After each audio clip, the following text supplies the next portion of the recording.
Jai Swaminarayan.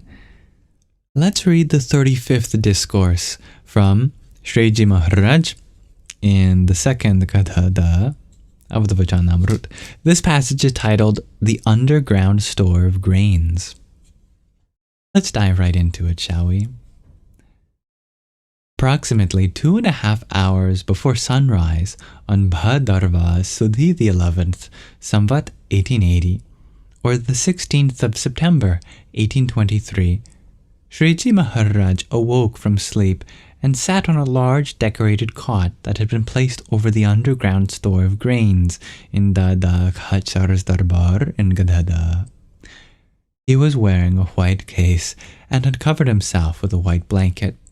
He had also tied a black bordered cloth around his head. At that time, Sriji Maharaj summoned all of the Paramhansas and devotees. Then addressing them, he began, "I slept very soundly last night, and though I tried very hard to awake, I could not. During that sleep, I thought a great deal. It is based upon these thoughts that I have taken a resolution, about which I shall now tell you." He then said, "Even before I met Ramanand Swami, I could see my Atma, my true self, as if it were before my eyes, and I also see it now. That Atma is luminous with light like that of the sun. Even amidst the activities of all my Indriyas, I do not lose awareness of that Atma for even a moment." In actual fact, such Atma realization is very difficult to attain. Only a fortunate person who has some scars of many past lives is able to attain such realization. Whereas, if someone else were to contemplate upon the Atma for even 100 years, they would still not attain liberation or realization. So, how can one attain Atma realization? Well, when one meditates on the form of Sri Krishna Bhagwan, it is not at all difficult to attain realization. Conversely, no one should even hope of realizing or seeing the Atma by merely contemplating upon it without meditating on God. However, by the upasana, the worship or reverence of God, narrating His divine incidents, chanting His holy name, and observing one's true dharma, it is not at all difficult for the jiva, the soul, to attain liberation. It is an easy path, like crossing the ocean by sitting in a boat. In contrast, to attain liberation through Atma realization is a difficult path, like tying gourds to oneself and trying to cross the ocean. The only reason why I deliver such talks about knowledge of the Atma is that if one can realize one's Atma to be distinct from the body, then one will no longer harbor any love for one's body or for one's relatives. A limited sort of love. Then there would no longer be any hindrances in the bhakti, the loving devotion of God. This is the only reason. But one should not think that it is possible to attain liberation by the knowledge of the Atma alone. Also, there are sayings in the world such as "Man hoy changa to khatrotma ganga." If you can forgive my Gujarati, I think this is Gujarati. It means if the mind is pure, then a vessel of water is as good as Ganga water from the holy river. I.e., if the mind is pure, there is no need to bathe in the Ganga to become pure. But they are not true. Because regardless of how much a person may have mastered samadhi, meditative absorption, or how thoughtful they may be, if they begin to stay in the close company of people whom they may be attracted to, for example, there is no way in which they could maintain their dharma, their righteous duty. Thus, no one should believe that people whom are attracted to each other can stay in each other's company and still be able to maintain their dharma. This fact is true, and no one should doubt it. When can one maintain one's dharma? Only if those who are paramhansas and brahmacharis abide by the niyams prescribed for them, such as brahmacharya, will they be able to maintain their dharma. Pardon me. Some words. We have heard the term paramhansas many times throughout the Vachanamrut, but maybe it would be a good reminder of what this term means. It's used in different contexts and different traditions. Hamsa literally means swan in Sanskrit.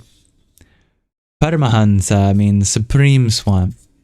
The metaphor here of a swan is someone who is able to swim through the ocean if they want, or rest on the surface, or fly high above. The ocean being a metaphor for Maya, material existence. A supreme swan would be one that certainly flies above.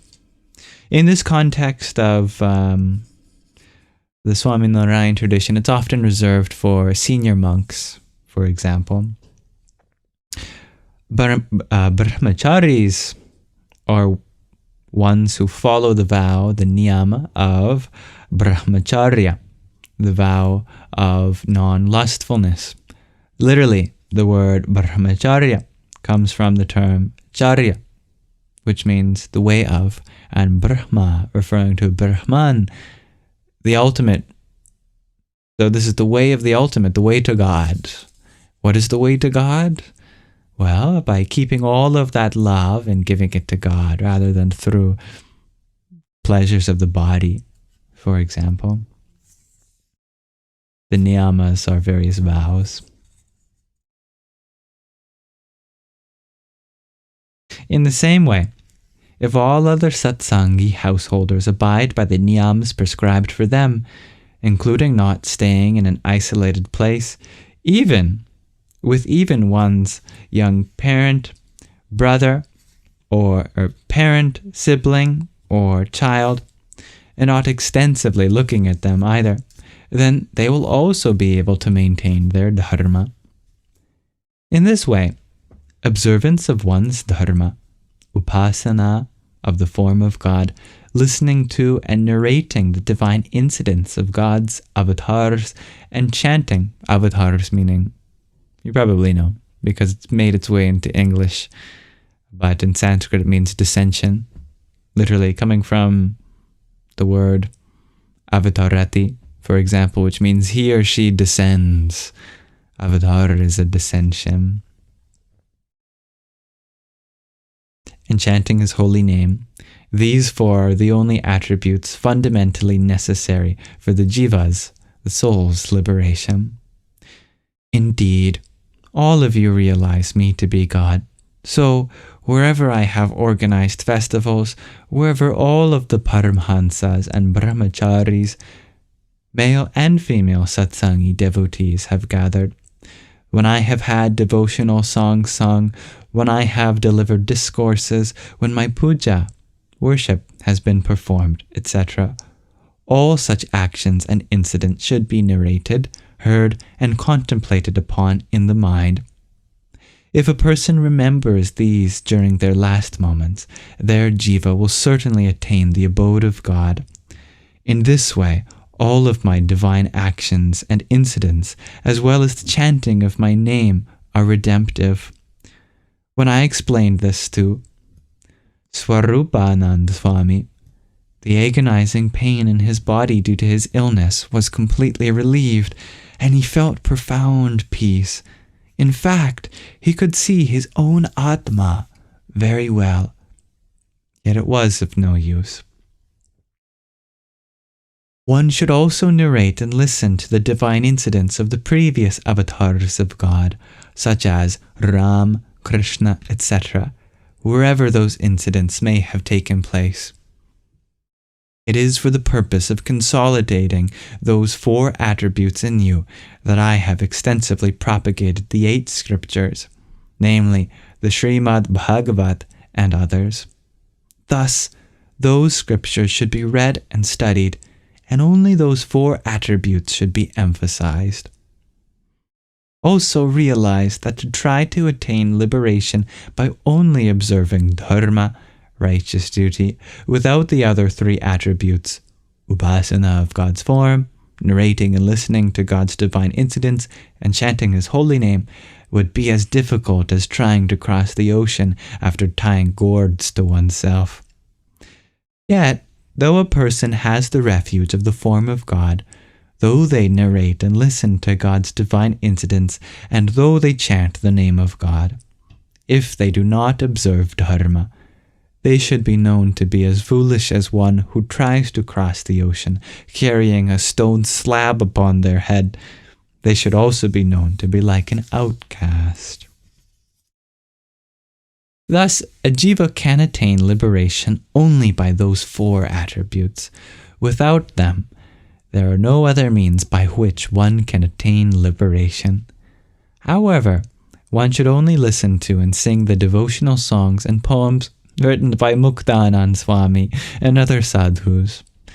Devotional songs and poems composed by other poets can also be heard and sung, if they describe the divine actions and incidents of God. But poems and devotional songs like those composed by the likes of Kabir and Akha should neither be sung nor heard. Concluding, Sriji Maharaj said, "All of you have faith in me. If I were to mislead you with unfounded talks, it would amount to throwing all of you into a well and sealing it with a stone slab so there would be no hope of escape. However, if because of your faith in my words you are misled along the wrong path, then what good would that be to me? Thus, these discourses are for the sake of your liberation. I have told you this out of affection for all of you. So now all of you should understand it and strictly live by it."